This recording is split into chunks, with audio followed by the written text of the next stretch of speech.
Hi, I'm Frances Katzen, and welcome to my podcast, The World of Real Estate. In this series, we will explore the world's largest asset class and how it plays out on a global scale.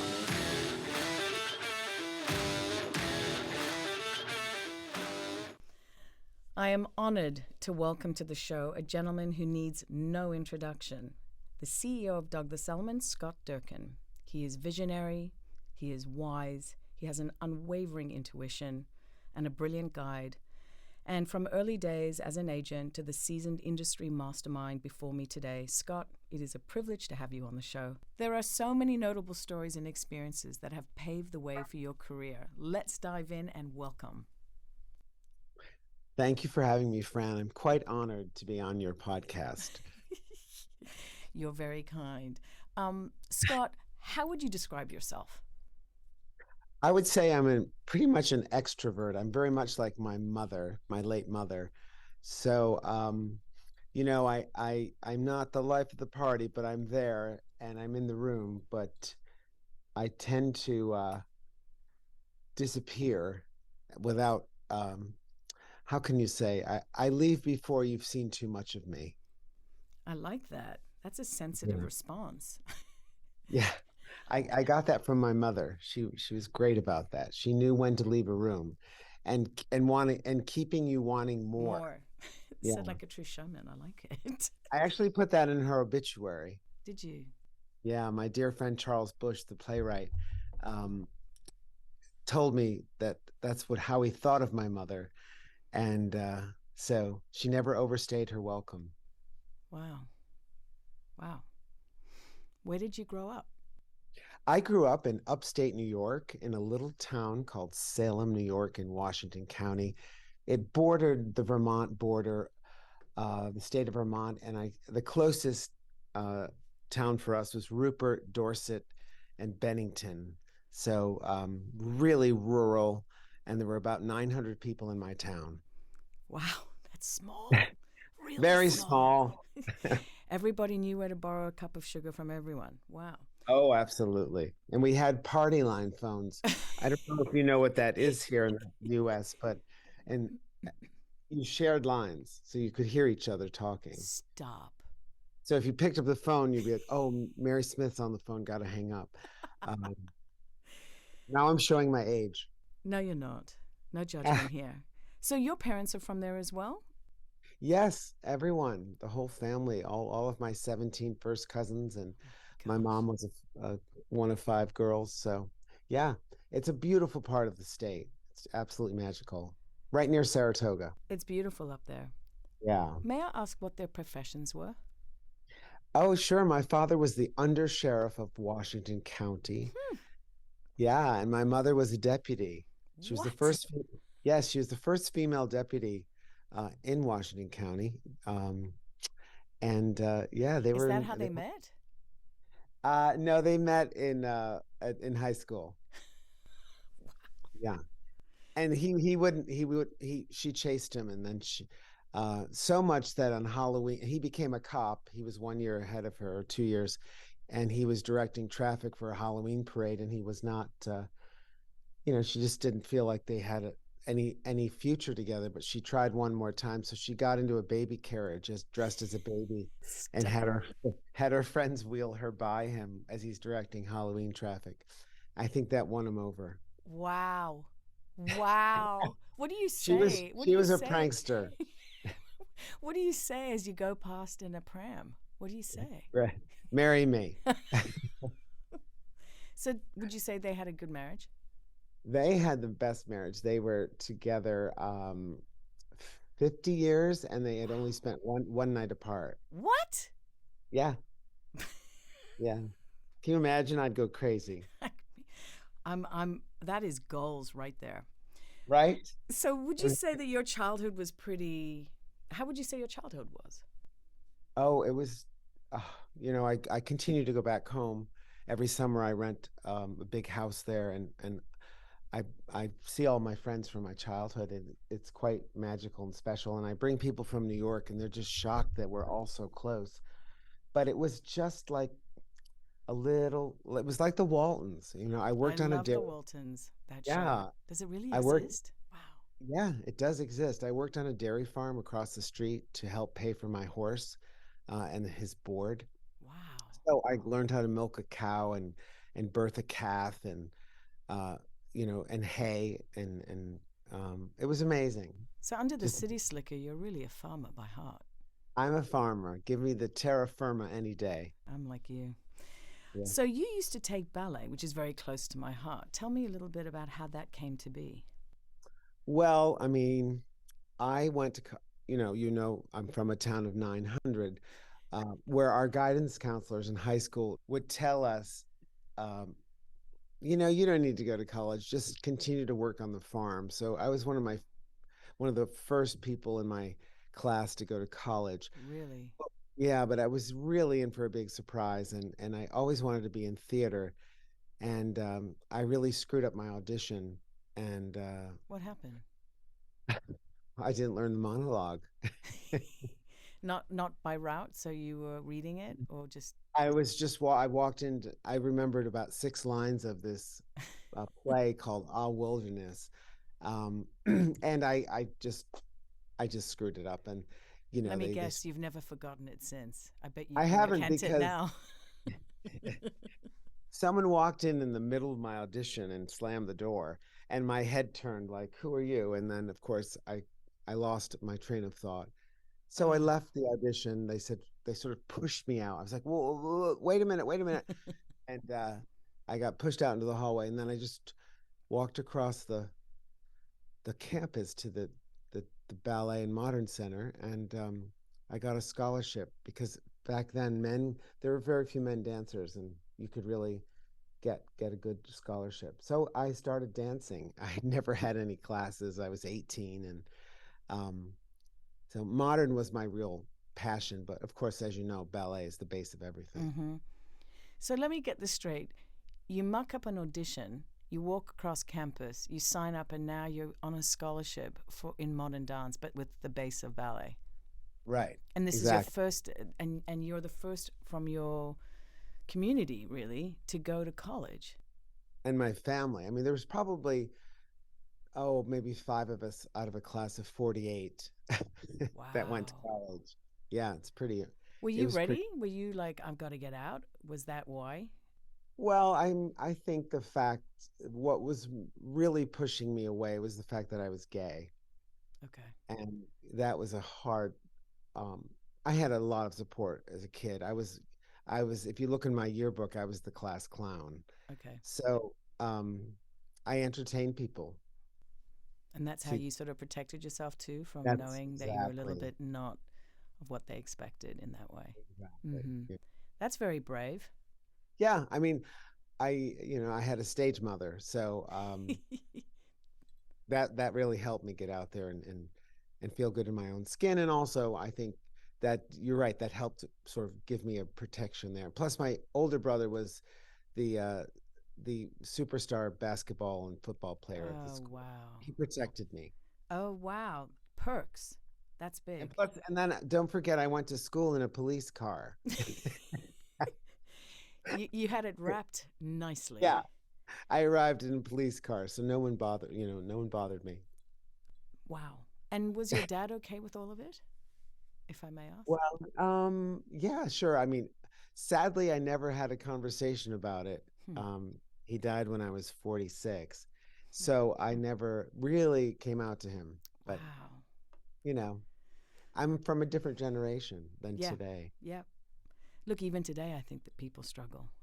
They do. They really do. May I ask what your first job was? So now you've done college, you're doing modern dance. What happens next? What's your first job? Well, I realized that when I did a summer at Jacob's Pillow, Ah, Jacob's Pillow, close to my heart. Yes. right? And then I realized that I was not made for this. There was no way I was going back to New York and become a professional dancer. So I entered into a career of hospitality with Four Seasons Hotels. Did you love it? I loved it. I love it. I still miss it today. Do you And really? a lot of people in real estate have had hospitality careers, and that's a wide range. It could be a flight attendant, Yeah. it could be at a country club. It could be anything, a waiter. Yep. That's all hospitality. So I absolutely loved it. And I worked at the time, which was the shining star of New York, was the Pierre Hotel, Ugh, which was yeah. they flew the flag of Four Seasons at the time. Wow. So you must have seen some real movie stars act the whole shebang. Oh, hundreds. Like, from Betty Davis and Audrey Hepburn and Jimmy Stewart to, Cher and all Bon Jovi and Michael Caine, and I mean it just the list went on. Everyone loved to stay there. Okay, so let me get this straight. You are basically in hospitality. And how do we segue into working with Pam Lieberman during her quick ascension in New York City real estate? Can So you at the set the stage? Yep. time, yeah, it's interesting.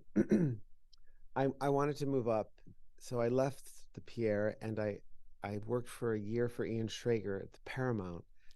And Ian had bought the Paramount and was and redoing it with Philippe Stark. And I was on the opening team of the I think it was 1991, and we reopened the Paramount, and I was one of the managers there. And then at the time, I was in a relationship, and my boyfriend was buying an apartment, and I just tagged along. And coming from hospitality, I was pretty shocked at how we were treated. And these agents are still, well, one is still working today. Stop Like, it. well, Really? it was just sort of like, oh, we can't show you that building. That no gay people are allowed. This is the 90s, so What? yeah. But more importantly, not just that. That was only one time up on Riverside Drive. But more Wow. importantly, it was the way the agent treated us. Not that it had nothing. It just they were just terrible at follow up. They were one of this well, the apartment he ended up getting, the agent said, you're being super cheap, we need 10, just Mm. treating him like he was bothering her. Mm. And I thought, I need another career change, and the possibilities are endless in real estate. Mm-hmm. The income you can earn, Mm-hmm. one commission was more than I was making at the Pierre. So Me too, when I was a right, dancer. Totally. right, and I Bizarre. just jumped into it, and I thought, wow, what can you imagine if you were nice and not a mean, nasty person, Yep. that how you would do. So I was a Crushed little it. yeah, I started a little company called AJ Clark. Oh my gosh. They were a managing agent at the time. They're Mm-hmm. still there. Mm-hmm. But and then Jeff Levitas from the Corcoran Group recruited me when I sold one of his classic six apartments on West 93rd, I think it was. Oh my gosh. Yeah. And And the then yeah. the moment in the swimming pool on Fire Island at a company picnic at Corcoran, I meet well, I'd already met Barbara Corcoran, but she walked in on my interview with the manager of the West Side, right into the interview, and sat on my lap and pinched my cheek, and she said, "You're too," I was 29 at the time. She said, "You're too young for this business." And she just sat on top of me. I mean, like, I didn't even know her. And then I was hired. But the interesting piece of that was she was on she was coming over to the office to tell the manager that the company was out of money and that they had to close the office. This was 1991, 92, after the Black 87. Friday. Mm-hmm. Yeah. Mm-hmm. She said, we just, the market's terrible, there are no sales, I can't afford the rent. But I never saw that on her face. Wow. Yeah, but then Wow. she and Alfred Renna did the one-day sale for Lincoln Towers and the South Gate Yep. and the East Gate, and it saved the company. Wow. It's amazing. That's amazing. What a Yeah, story. I didn't know that. yeah. And then jump a year later, we're at a Fire Island picnic at Brett Backus's house. May she rest in peace. And I'm in the swimming pool, and here comes Barbara. And then she said, you know, I want you to work with me. Really? Yeah, and she just said, just drop everything. She gave me an apartment, a clothing allowance. Um, we shared her office. I know, we had a big office together, and she was my mentor for most of my early career at Corcoran. It's funny. I joined Corcoran, and the day that she sold the company was the day I left. Wow. She had that showdown or hoedown in Chelsea Piers, a big, Yes, she rode that's right, backwards up that's from right. the horse. And that was the last day I left. Yeah, Hmm. interesting. She was an amazing, amazing force. She was Yeah, amazing. So, she so was weird. you were with Barbara first. Sorry, I had it wrong. Yes, and then we prepared the company for sale, and then Barbara um, appointed Pam as president and CEO, and myself as COO, and then we sold it to Sendant That's right. 2 days before 9/11. Talk Just about in timing, time. right? So, okay, so describe this time in your life. You've now ascended up, you're in real estate, 9/11 hits, you're in the city. Tell me more. What made you move into real Well, we know what made you move into real estate, but tell me Right. what happens now. Well, I think when you go from a family-run sole Mhm. owner, she really owned Mhm. 99% of the company. She gave a couple of percentages of another downtown region to Pam and a couple percentage points to Esther Kaplan. But for the most part, it was hers. And so that was kind of rough on all of us because, change like that. I mean, she really was riding off into the sunset. And it was hard for her. Um, she went into a 6 week disappearing act after the closing happened, and we were all sort of like left. It's like as if a parent had died, and the new wife was in town, or you know. Yeah. So And it was markedly different, and how long would you say it took for everybody to sort of find their sea legs again? well, it took me longer than I expected Mhm. because I was so proud of the brand, and I was so proud of what I had done It with was such Barbara. a great brand. It Yeah, was the brand at the time. right. I couldn't say goodbye to it, and it, It's it was it it was formidable. It was right. everywhere. It was the primary colors. It was this happier, hopeful, joy-filled, fun brand. Right. And all of a sudden it became um, you know, a bank Yeah, for the new owners, and we were public and everything was scrutinized and it lost. And to her credit, she replaced herself and Esther with someone was the complete opposite of them in terms of personality. yeah. So that's a hard one, and I'm not nothing against Pam. I mean, she's a force within herself, but it was a big change for all of us. So how long did you feel that you could do that?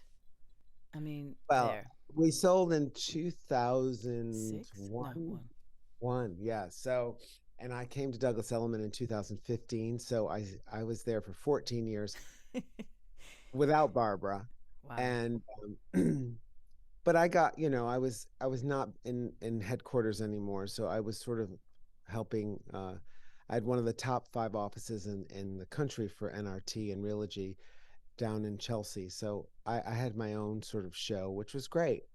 But I needed something more, and you really felt that the mothership. There was no mothership anymore. It was time to. Wow, I need another act 2. Yeah. Yeah. What would you say were the biggest lessons that you've learned over the years and how you went about implementing those changes personally and professionally based on that experience? Well, I always think that you should go with your gut. I think that it, you know it's true. I mean, you When just did you trust that? Because I think it takes, for me, it took me time to remember to do that, you know? well, I learned to wait for the right time, and I it's interesting. You often think, oh, there's nothing out there. There's nothing that's comparable to this. And so I probably waited too long, but the opportunity wasn't there yet. So Got it. it did ultimately come to me. And I think the pivotal moments for me were when Barbara said to me when we got together, she said, "Well, meet me at the Peninsula Hotel on Monday at 5 o'clock. We'll talk about your new career with the company." And when I walked into the bar, she had fallen asleep on one of the sofas. So I was like, "Oh, this should be fun." And she wakes up, and then all of a sudden, her eyes fill with water, and she's like, the growth of the company is just too much for me. I need someone to do it with me. And she said, I'm around you, and I'm not threatened by you, but when I inhale, you exhale, and Hmm. I am not letting this go. So you have to work with me. Wow. Yeah. So What a I think way to say it, too. I know, right? Wow. That's And I hate to amazing. be trite about being gay, but gay men tend to surround themselves with powerful women. It's just what it is. Why do you think that is? I- you know, it's a good question. I don't know what it is, but I think they feel more comfortable because, you know, depends on the time, but most men are hard to read. I also And think, I men think aren't emotional. that's true.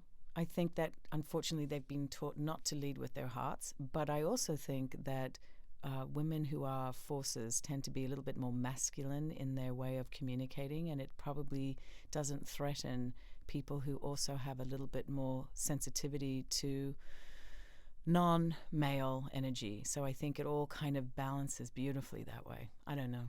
Maybe I'm I wrong. think you're right, and I think also the women feel more comfortable around you because you're not a threat to them, and you're Correct. not you're not objectifying them. You're Correct. not.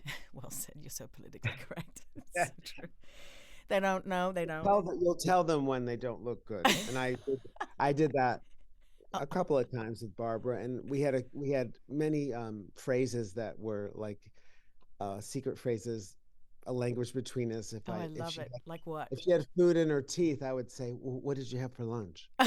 And then she would just say, "Excuse me," and she'd go to the bathroom and pick her teeth out, or you know, "Oh, are those shoes?" And then she kept like four pairs of shoes in her filing cabinet. Uh, but it was fun. It was really. I have to tell you, uh, in the years I worked for her, we never had a disagreement. Really? We never ever. I tell you, never. So it was simpatico. It was It like the yin completely and the was. yang, and it was It very was. loving. Wow. And to this day, it still is. I mean, she texts me a couple times a week. We're very close and that'll be with me forever. I hit the jackpot with her. I think she feels the same. Yeah, I hope so. I guarantee it. Um, I think I always, and part of my daily mantra is the Maya Angelou quote that, and I'm paraphrasing, but it's sort of like, it's not what you said, it's not what you did, it's how you made me feel. And I think that comes, you can't train people to be empathetic, right? It's not, I think it's a personality trait. It's something that's innate. And I think when you have that, that's, it's part of your sort of, um, your makeup, your and DNA, yeah, your sure. DNA, and it stays with you. So I think, you know, Do you have that? I think you do. I think so. Yeah. I Yeah. mean, I you mean, have an often ability. to a fault. Yeah, I think you do it in a way that we are not accustomed to. It's very gentle, it's not overt, you know? And Well, that's I was unusual. interviewing a mid-level marketing manager for Stephanie the other day. Mm. I was in LA, and she said, could you just spend 10 minutes with this applicant? And I said, sure. And I was used to that because we did that at Corcoran. We wanted to make sure that they would fit in. Mm-hmm. Did that at Four Seasons. You would meet four different employees and managers before they would hire you. And this applicant said, well, what do you like as a leader? What? And I said, well, let me give you a few things. I don't micromanage. A post-mortem on an event or something that we've done that needs work or help, I'm going to tell you what we did right first. Then we'll work on what we need to work on that didn't work. But I'm not going to come in and just, throw a bomb and just walk out. I'm not like that.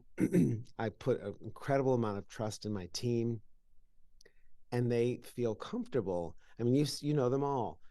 They don't feel threatened, or they don't feel like, oh God, is he mad at me? Did he hate what we did? It's so collaborative, and we really all do it, do everything together, and it's nice. It's important. Work life is, I mean, Isadora Sharp always said, a happy employee is a happy guest. So that's why all those Four Seasons people loved their job. Amazing. It transfers into the guest experience. Amazing.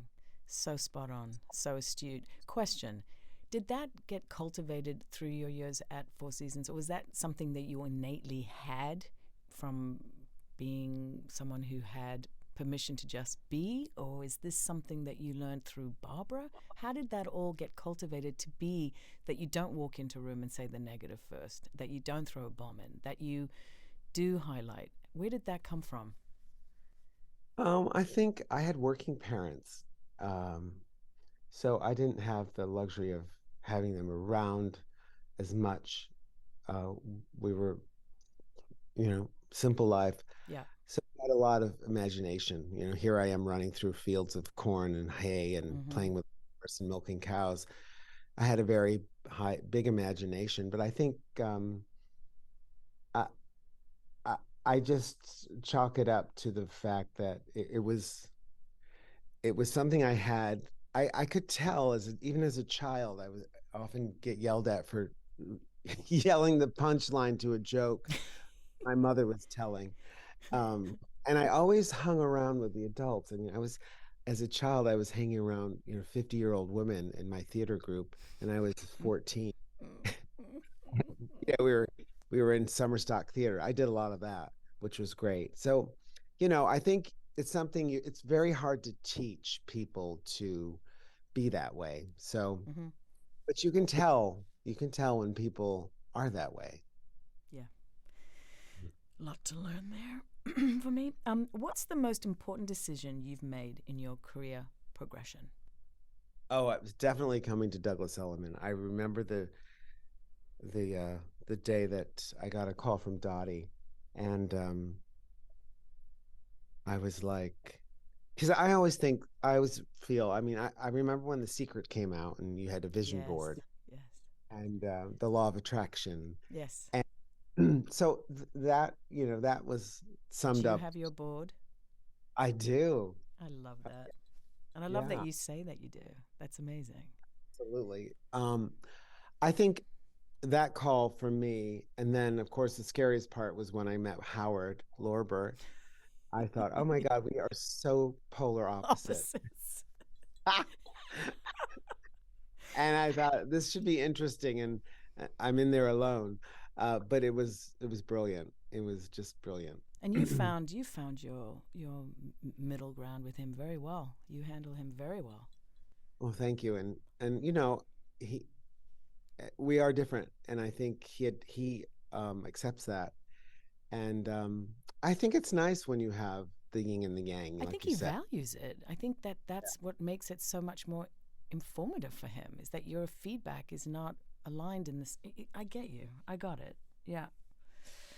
Thank you. Um, how do you So find? Yeah. Sorry. Yeah. that was my biggest career move, and I said to someone yesterday, and I'm actually stealing Deanna Corey's line from when she joined the Corcoran group, but Love her. same line. Well, someone said, "Well, when you left Corcoran and came to Douglas Elliman, can you give us a what was it like?" And I said it was like from going from black and white to Technicolor. It just Really. there's something at Douglas Elliman that has a magic that I've never seen before. Maybe I saw it in the hotel world, but people show up, and they're there for everyone. They're highly competitive. It's like one big family that Needs a and lot many of therapy. could be dysfunctional, but that's why I said to Stephen Larkin the other day, well, that's what we're here for. That's our job, right? And he said, absolutely. Um, and when you're in the service industry and you have an innate sensibility about it, one of the key things we were taught at Four Seasons was to anticipate a guest need, not to react to it. So that to me has always stuck to me like, okay, get to them before they get to you, Love that.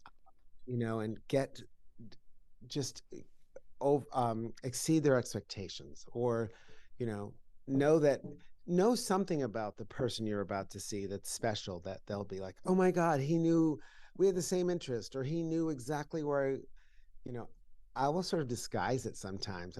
I won't be so direct, like, "Hey, I read your bio." Um, that's too easy. So it's a whole art, and I love it. And I think that's what keeps me. I've never gone to work and said, "Oh, I don't want to be here today." Understood. Never, That's a right? gift. Yep. Yep. Yeah. Why do it Spe- then? It's too much. right. The real estate market, Scott, has weathered a monumental up and down recession, pandemic, run up, run down, while you've been at the helm in a various senior leadership role for the past 15 years. As we cautiously leave the pandemic period, what do you think has changed for good in real estate? Well, I often say that, and I quote Barbara because she would. We've This is probably my sixth market hiccup that I've been through in my career, and um, we do well in a strong market, and we do well in a weaker market, but we don't do well in the silences, meaning we don't do Yes, well when we're paralyzed. And there are certain correct. people who do well in this market. I think if you're going to just let it happen, you're not doing your job, and not that it's your job, but you're leaving something on the table. Fran, this is a great market for you. You know exactly what you need to do. You just turn the hat around, work on the seller, and tell the buyer, come on, just bring me anything. Yep. Just give me something. Mm-hmm. Let's start the dialogue. Don't be obsessed with the price and wait for it to go down. You never know, and I always say this to agents, you never know what the owner is going through. Correct. It could change daily if they turn on the TV and all of a sudden the sky's falling. Spot on. Right? It's just don't pass up these opportunities. And I think we've seen our most opportunities in down markets because the up 100%. market always keeps so many people away, and the one with the most pot of gold that they're dishing out to buy something wins. But in this market, a lot of people have much more of a chance to be included and get something. So I always say, just barge right through the door. I love I remember that. you had I think it was Elizabeth Street, or maybe it Yeah. was Eldridge. You had a townhouse once. Well, it was sort of an empty building. I've had a few And of those, yes. I didn't know you yet. And I came to the open house with my agents from the Chelsea office, and you were outside. You had a Glen Plaid uh, uh, um, Sue? suit on with a skirt and a jacket. And I heard, I stood there and I sort of listened to you, and you really you were nailing it. You were so spot on. And I thought, well, who is this Fran Katzen? Look at how fabulous she looks. So that was probably 15 years ago. But when you look at people and they have it, and you know exactly how to navigate, you're fearless. I often say to people, don't let someone else or some event change how you're going to do something. Who are they to say, sit at your desk and wait for the market to come back? Well, the market is the market. You need to adapt to it. 100%. And in that spirit, what would your advice today to the younger generation be starting out in real estate?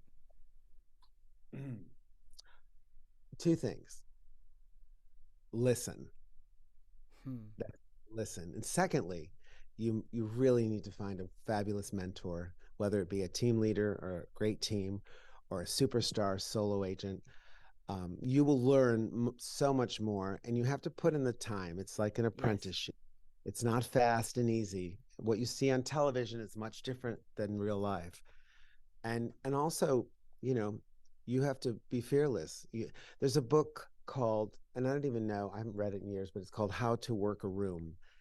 And this it just doesn't happen. You have to People like to do business with people that they would like, mainly, mostly. correct. I And think so I think people want to like other people by nature. exactly, by nature.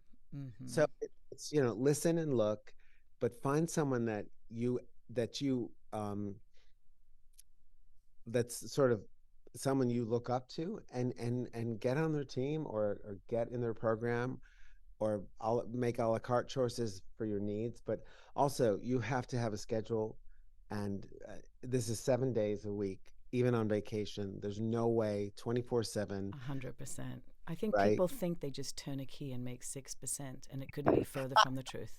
Exactly. This is very, very, probably, I believe, one of the hardest professions right now. You It don't, really it's is. not like you have, oh, these are the five models of the car this year for 2023. Yeah, No. it's like this is How to this, reinvent the wheel when we have no wheel. But let's go. right? Exactly. So, with that, what would you say is the biggest achievement or win in your career so far? Because it's just beginning. Well, my win was August 4th, 2021, when Howard promoted me to CEO. That That was was for huge. me a shining moment in my entire career. Did Um, you know that was going to happen? no, I did not. Really? I No, it's funny, friend. I I I didn't. I really didn't. And I think It wasn't I on your didn't vision I didn't board? I didn't know the COO was happening. I didn't know the president was happening. And so every one of them, I was in the right place. I felt I had earned the promotion. There you go.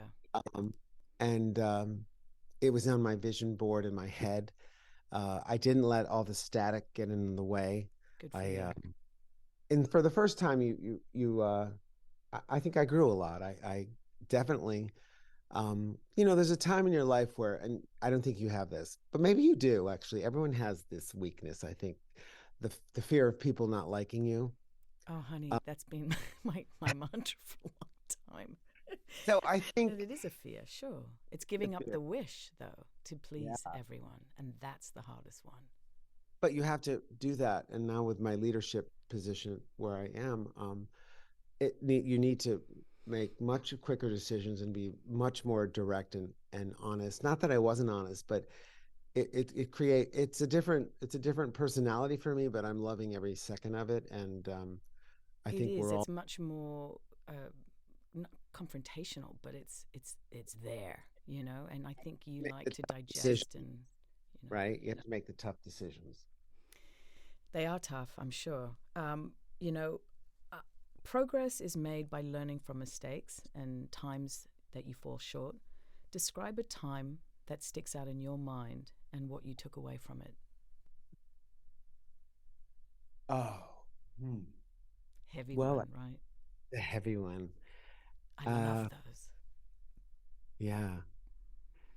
Well, one of the moments, I mean, this is not a growth thing, but when you have moments and when you see people in action. So at Corcoran and at Elliman, I go on pitches, so I see the best of the best out there pitching business, and I'll never forget when I went with Robbie Brown to a huge loft. I think it was at the Prairie, um, and On his I, bike. Oh, yes, and he was shoveled, and love it. everything. It's amazing. He had uh, what's it called? Chain grease on his pants. Pants tucked into his socks, the whole thing. Yeah, Exactly. yeah. So there was this lesbian couple with two children, and we were in their loft, and they were major partners at these big financial houses and banks, and we walk around, and he's doing his Robbie, and then we sit down, and one of the ladies says, "So Robbie, what do you think our apartment's worth?" And he says to her, "I haven't a goddamn clue." I just sort of said to myself, wow, okay, this is completely off the playbook, you Yep. know? And so then it stuck with me that you really have to create this persona or this, you have it, Fran. I know you have it, and you have it, which is, it's amazing. That, um, The check's in the mail. yeah, I think it's something that it's hard to describe and but I was just blown away like wow, he's got it, He's disarming it, and then he'll come right through to it. Yep. he it's all about who's in the room, Yep. who who's in charge of the process and the transaction, but are they believable? Will people like them? Are they the biggest and the best? Are they the smartest? And I don't know, I came away, I think of that moment, I don't have a goddamn clue. And it was the best. I think It's because classic. it's classic. It makes you walk into the room and just sort of say, okay, let me, I need to pivot here. And, you know, oh, this, and just know that you can't walk in and think it's going to be textbook. No. And that's what was brilliant about him. Yeah. Brilliant. I mean, that's unbelievable. I love it. That must have disarmed the whole pitch. Loved it. Yeah. It's like, okay, let's, What do you let's have, think it's worth? um, what is your favorite part about your job today? well, I get to see all of our regions and they're markedly different. I always have said that real estate is very local and it has a very local flavor to it. Yep. And that being said, I think our, seeing the Douglas Elliman brand in Texas, Colorado, California, Massachusetts, Connecticut, New York, Florida, and now um, Washington D.C., we and I just the brand resonates everywhere. And Emily O'Sullivan, may she rest in peace, she gave me a quote once that said that money followed money. And I think our average price at Douglas Elliman now is 1.7 across all markets. Jeez. Yeah, and the culture and the DNA of all the employees and agents and leadership helps get that spread around the country and around the world with Knight Frank and everything. So I really love that part of it that I get to experience it and it keeps me sharp and it keeps, it's great when we get into the um, cities and that we're in and they see us and we're very active in their lives, you Very know? much so. It's definitely become the go to brand, no question. What is your business pet peeve? Okay, you want to know it? Oh, Yeah, I if want to you were, know. I have a box of stuff from my childhood and one of those pieces in the box is a my third grade teacher, Mrs. Murphy, um, my report card. So a few years ago, I got the box out and I'm looking at it, and the needs for improvement was Scott seems to be too interested in what's going on with his neighbor, like the neighboring desk. He Yes. pays too much attention to the people around him. So that translated into when people complain about other people, I always say, don't keep score. So, Hmm. you know, don't keep score of other people's accolades or business, and try to remain focused and take that energy and do something that you hope will turn into the same thing. I mean, you hear it all the time. Why can't I be like this? What, and Mm-hmm. sometimes, like you said, Fran, people like people, and they might not like the same. It's a choice. Correct. It's a personal choice when someone lists their home. I mean, I have a great, not any guilt, but I remember when I fired a friend um, That must who have been became a hard. friend from a listing, but they listed with someone else. The night we were having dinner with them, and uh, we didn't go to dinner. I called them, and I will never forget it. It was 5:05 Greenwich. We got them early. It was Corcoran listing, and I was at Corcoran at the time. They got a great apartment, and then Dave went to their wedding in Brazil, everything. And then all of a sudden, an hour before dinner, he goes, "Oh, they're listing with their friend," and I said, "We're not going to dinner." 100%. But there are those moments where you think, should I have blown Yeah, up? right. But it's so Should personal. It's such a personal thing, right? Because that's actually one of the things I try to distance myself. When I have friends that ask me for help, I always put one of my agents in front. So they never feel like they cannot say what they feel and need because of the friendship. And that compromised my friendships. And I don't want that. I want them to have the full service without feeling like they have to edit because of that exact experience. should I? Sharon Baum had a wonderful, I went on many pitches with Sharon. She always loved having me around. And, Sharon would walk in with a 700-page leather-bound book of her business And the Rolls Royce, yes. and the Rolls Royce. And I remember we're sitting there in the living room and the seller says, Sharon, my friend so-and-so works at so-and-so. And, I don't, she wants the listing. And Sharon looks at her and said, let me put it into perspective.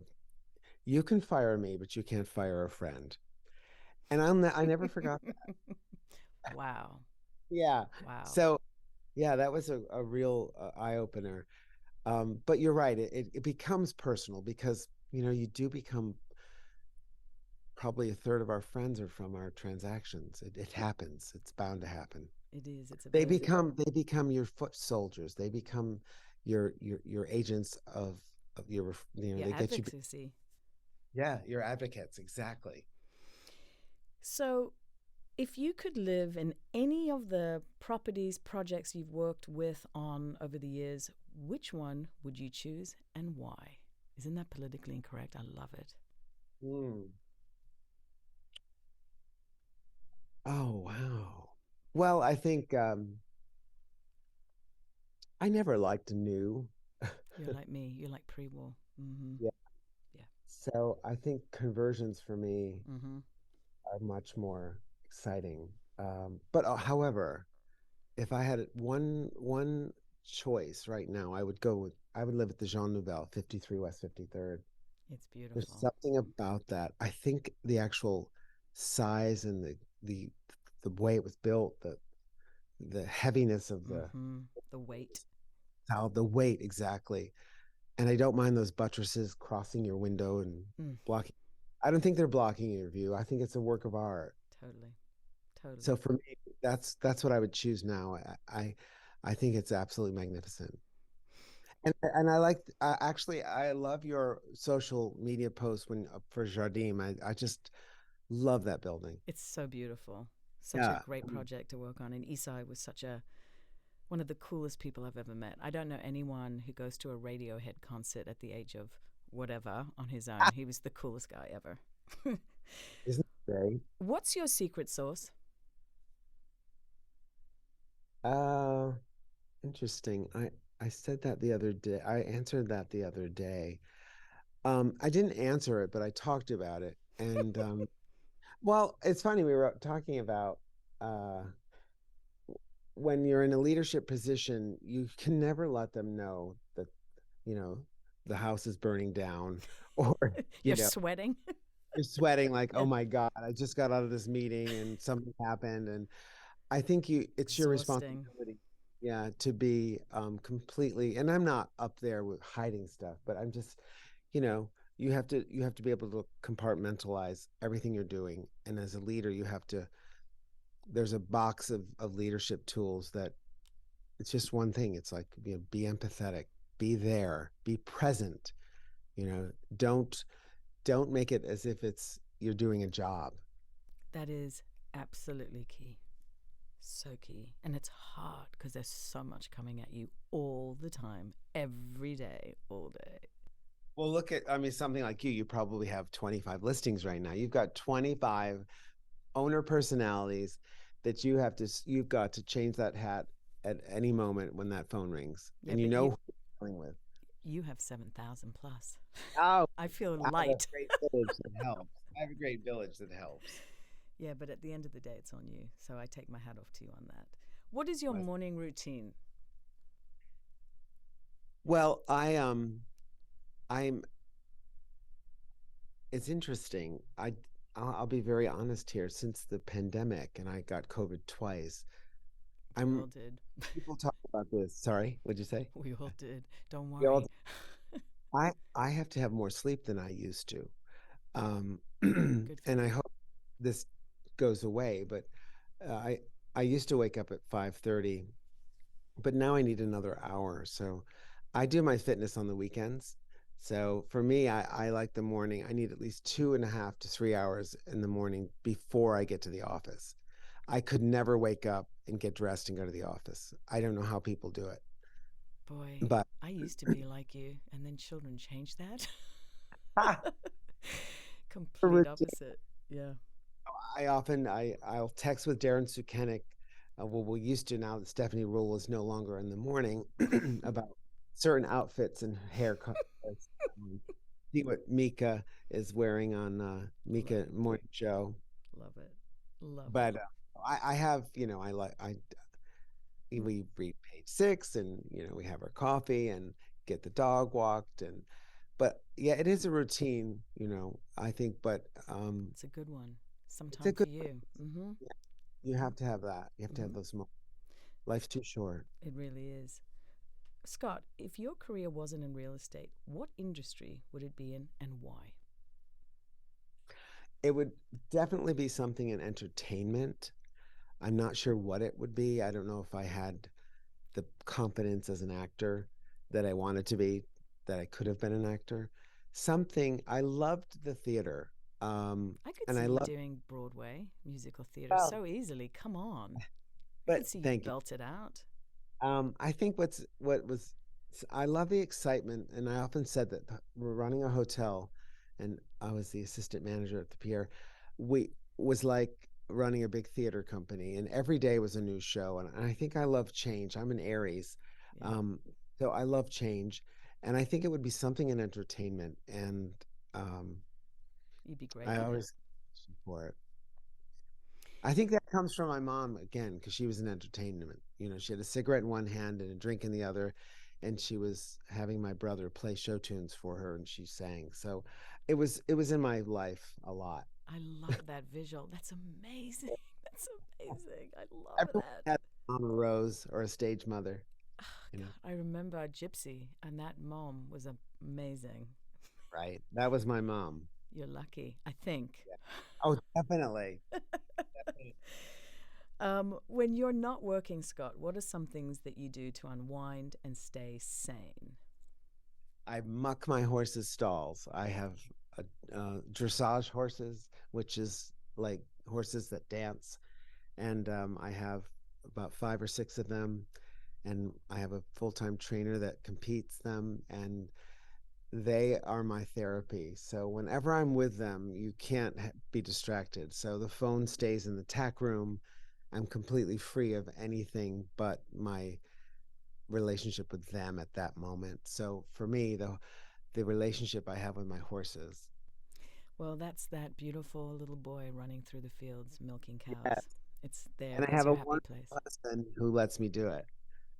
You're lucky. That's He never gets. beautiful. Does he ride? No, but he gives carrots, and he knows how to give them a nice bubble bath. I'm not going to go there. Okay. What's your biggest vice, Scott? Let's hear it. My biggest vice would be Victoria sponge cake from Marks and Spencer. Ooh, I You haven't know, had that. you haven't? Oh, you can even it keeps unrefrigerated. Should It's I be a concerned? No, you can take it home from Heathrow. It's just I have a dessert vice, which is pretty awful. I love that. Are you a And cake? man, I don't like chocolate, so I you know it's not even that. I can't blame it on that. I like I'm a Cake. baker, so I love to bake. Okay, so you're a cake person like me. Cake, cake. Mm-hmm. Mm-hmm. Oh yeah. Oh yeah. So I just want to say thank you. Wow. I feel incredibly privileged to have been a part of this interview today and getting to know you more because you're very busy and yet you made time to do this today. So thank you. It's been Oh, amazing. thank you, and I love that we work together. It's so special. You are a force that sometimes you'll say to me, am I being too, or was I bad, or um, you're doing it all beautifully. Oh, Uh, you're you're someone we all look up to, and you're always, as I say, you always have a seat at the table, and it's better to have that than to be on the menu, right? I'm going to marinate on that one for a bit. Hey, But I well, really happy appreciate it. holidays, Fran. Thank you so much. Thank Merry you. Christmas. Thank you. Happy holidays to you as well, Scott.